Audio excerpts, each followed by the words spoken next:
Welcome back to Roosevelt Live. This segment of the show we're going to talk about recently in the news as early as yesterday, the pill that's on the market now to help with the HIV to prevent some of the spread of the HIV virus that may turn into AIDS. It's the thing about it is that it's obviously helping in a lot of ways that people that are engaging in risky activities. I don't want to. It's a family show. I don't want to put out too much information, but for people that don't know that the pill is out there, they need to go out and check it out on maybe Google, something like that, to find out what's going on. Because there are people out here. If it's 33 million people around the world in the last decade has been diagnosed with HIV, then it's easy to say that some of us know somebody directly or indirectly that may be infected by this disease. And that being said, I'm sure there's a lot of people out there that feels like this is hope among hope, when for so long there's been little hope, especially early on when the disease first came out, and so many people was dying from it at an alarming rate, with pretty much no future other than Magic Johnson has seen to maintain his own for, I don't know, almost I believe 20 years maybe. That HIV is still prevalent, but it never became full-blown AIDS, and good for him and his kids and et cetera, et cetera. But for the people that have gone on, has passed away from this life due to complications of HIV then AIDS, then I'm sure that people out here today, it gives them hope to know that there may be something out there that's gonna slow down the progression and allow people to live a longer, more productive life. But one thing about it that caught my attention right away, and at the same time angered me, because once again, here in America, not that I want to live anyplace else, but here in America, we have to find a solution to people attaching price tags to our health. Now, I say that because the first thing I discovered, of course, I looked down to see, as I read the article, what does this stuff cost? Because the United States, America, is notorious for holding people hostage when it comes to medicines that could either prolong their lives or cure them. Now, when I looked at this and I saw that the price for this medication, for these pills, they said it averaged between $5,000, that's right, $5,000 and $14,000 a year. I quickly did the numbers and realized that's anywhere from $416 a month to $1,166 a month. I'm going to say it again.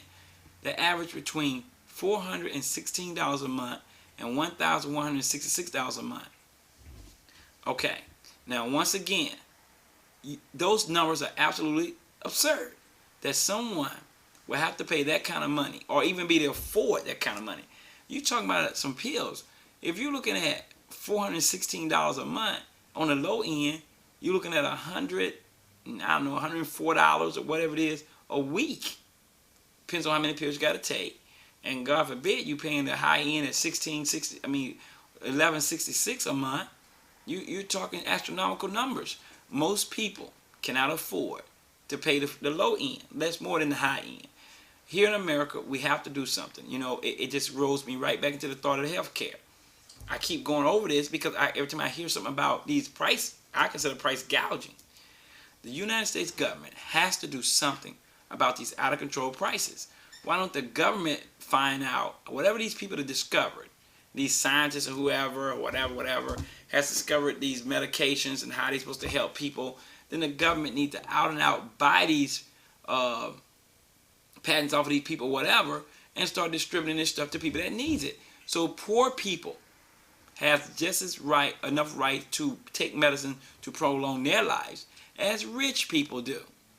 That's the problem in the country today. We have the haves and the have-nots. And the line between the haves and have-not is getting bigger and bigger every day. Because if you can't afford to be sick, because if you get sick, you can't afford the medication to get you well. Therefore, your death is going to be in vain, and it's all because you could not afford to buy a medication. That should never happen in the greatest country on the face of this earth.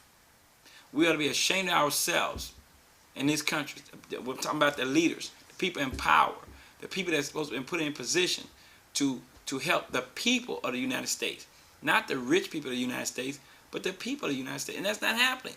The poor people are suffering. You don't believe me? Look at the neighborhoods. I can show you neighborhoods around this town. In the poor neighborhoods, the streets are raggedy. The properties are not well kept, well maintained. You have potholes. You have debris, trash. And then I can show you the rich neighborhoods. Everything is pristine. The streets are nice. The lines are neat in the street. All the street lights are working. Everything is in order. I don't understand. If they're paying taxes and the poor people are paying taxes, oh, well, okay, the poor people are not paying taxes. But we are paying taxes. You're middle class, whatever, you are paying taxes. And how is it that they're getting the better of everything? I can go into areas of Tampa, West Tampa, South Tampa. I can go to different areas. There's no street lights. There haven't been bulbs in those things. They look like a haunted house, some of those street lights. It's been without bulbs for so long until you wonder, had they ever had a bulb in them? The wires are hanging out. Why is it less important for the poor people to be able to have light so they can see as it is for the upper echelon people to see and have light? I'm not understanding it. It seems crazy. I mean, they seem to get more police protection, allegedly. Seems to be. I don't know. Seems like it. So I'm not digressing really off the subject because the subject at hand is affordability. I know that I brought up the pill that helps with the HIV/AIDS, and that's a good thing. But if you can't afford it, then I don't understand. They say in the poor countries, a generic version of it is going for 39 cents a day. 39 cents? 39 cents? When we talk about $1,100 a month? Come on, man. That's a big difference between generic and not generic. I don't care if it's generic or not generic. You shouldn't have a $1,165 difference since it's only 39 cents versus $1,166 for the whole month. You shouldn't be, any medication shouldn't cost us $14,000 a year. So what are these people that are already sick, maybe can't go to their jobs, or maybe they're not sick yet, maybe they're in the early stages. But you're going to force people to rob, to steal, to cheat, to do everything, to try to prolong their life. We in America, shame on us. Shame on us for taxing people that's sick. Shame, and it's not just this. For people may say, well, that's AIDS, I'm not worried about it because it's not me, and that's for a certain type of people. Baloney. It has crossed lines. I don't care if you're heterosexual or homosexual. It has crossed and transcends colors, race. It may be more one than another, but everybody from every race and every sex has contacted or knew or had or know somebody had known somebody with HIV or AIDS. No doubt in my mind. It's been going on for too long. We have to put a stop to it. And that's why this healthcare problem that we keep talking about, how are we going to survive? I'm going to say it like I said in the last several shows. I'm not for freebies. I'm for affordability. And if affordability is not there, nothing left but freebies. Make it affordable, government. Make it affordable, America. So people that don't have to die because they don't have. People shouldn't have to be able to be told they can't come to the hospital and get surgery because they can't afford some. Or God forbid they need a kidney transplant or a liver transplant. They're never going to get it because they can't afford the transplant. The prices are too high. We are capable of sending people to the moon, whatever we're doing up there, building space stations, all this technology. Find a way, government, to make this stuff affordable. I don't want you to give it away, but can you make it affordable for people? It's not me in general. I mean, I'm one of the fortunate ones that my family and I can afford our health care. Even when we're paying, $1,300+ a month, I can afford to pay that. But most people can't afford to pay that. I didn't like paying it, but I could afford to pay it. If prescriptions was costing me $100 a month, I can afford to pay it. $200 a month, I can afford it, but most people can't afford to pay it. I don't want to pay $200 for a prescription. That's ridiculous. It shouldn't be. If we're going to always complain about the government needing to do more, in this case, they need to do more and more.